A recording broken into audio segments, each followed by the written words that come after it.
নমস্কার বন্ধুরা, আমি কার্তিক বর্ধন, একজন 100% দৃষ্টিহীন প্রতিবন্ধী মানুষ। আমার ঠিকানা ফুলিয়া পরশুনাথপুর।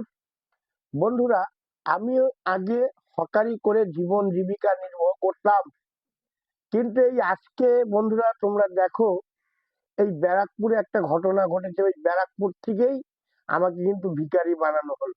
এখন তোমাদের কাছ থেকে ভিক্ষা শিক্ষা করে আমি খাই। আর আগের ভিডিওতে আমি বলেছিলাম যে আমাদের এখানে একজন আছে, দিদির প্রতিনিধি, দিদির ভাই, উনি নর ঘোষ।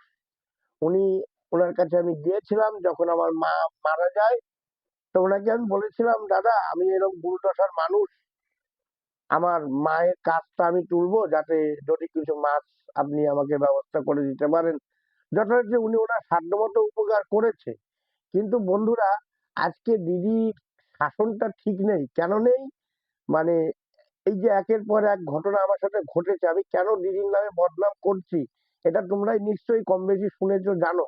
তো আজকে বন্ধুরা, আমাদের পশ্চিমবাংলায় দিদি এমন একটা পরিস্থিতি তৈরি করে দিল যে কিছু ভাতা, লক্ষ্মীর ভান্ডার বাড়িয়ে দিয়ে, ভালো মানুষদের বাড়িয়ে দিয়ে কুড়ে করে দিল। কাজকর্ম করবে না, ওই ঘুগনি বেচেই চলবে। যাই হোক, এই যে আজকে ব্যারাকপুরে একজন ভদ্রলোককে মেরে ফেললো একজন কাউন্সিলর, এটা কি ঠিক বন্ধুরা? সত্যি কথা বলতে গেলে কি মরতে হবে? তাতেও কিন্তু কিছু লোক আছে, যেমন আমি কানা মানুষ, আমাকে যদি মেরে দেয় আমার দুঃখ নেই।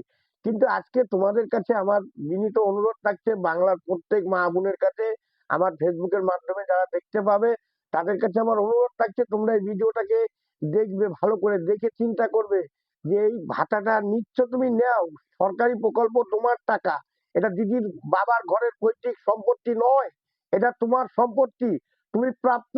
কিন্তু নিচ্ছ, কিন্তু ভোটটা তোমরা কাকে দেবে তোমরা নিজেরা নির্বাচন করবে। এটা, এখানে আমার কিছু বলবার নেই। এখানে একটাই বলবার আছে, আমাদের রাজ্য ভালোভাবে চলুক, আমরা নুন ভাত খেয়ে বেঁচে থাকি, এইটাই আমরা চাই। কিন্তু এই যে নৃশংস ভাবে একটা মানুষকে মেরে ফেললো, এইটুকুই তোমরা ভিডিওর মাধ্যমে দেখো আর চিন্তা করো কি করবে তোমরা।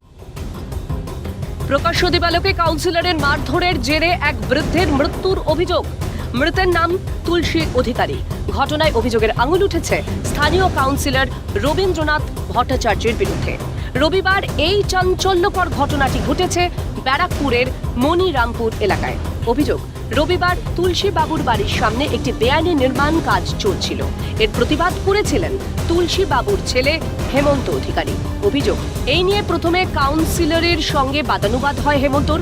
পরে হেমন্তকে বেধড়ক মারধর শুরু করেন অভিযুক্ত কাউন্সিলর। এই সময় ছেলেকে বাঁচাতে সেখানে ছুটে আসেন তুলসী অধিকারী, কিন্তু জনপ্রতিনিধির ক্রোধ থেকে রেহাই পাননি তিনিও। অভিযোগ, বৃদ্ধের বুকে ও পেটে সজোরে লাথি মারেন কাউন্সিলর, যার জেরে মাটিতে লুটিয়ে পড়েন তুলসী অধিকারী।